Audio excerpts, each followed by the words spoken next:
నమస్కారము. నా పేరు రిషికేష్ రెడ్డి. నేను 7వ తరగతి చదువుతున్నాను. ఈరోజు పద్యము వేమన సాక్షి.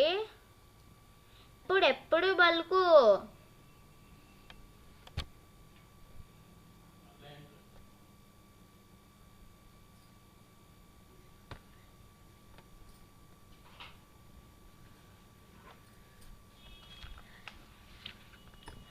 అల్పుడెప్పుడు బల్కు నాడంబరంబుగాను, సజ్జనుండు బల్కు చల్లగాను.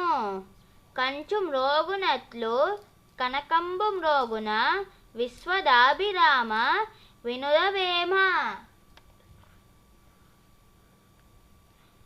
దీని భావము: తక్కువ బుద్ధి గలవాడు ఎప్పుడును గొప్పలు చెప్పుచుండును. మంచి బుద్ధి గలవాడు తగినంత మాత్రముగానే మాటలాడును. కంచు మ్రోగినంత పెద్దగా బంగారము మోగదు కదా. ధన్యవాదములు.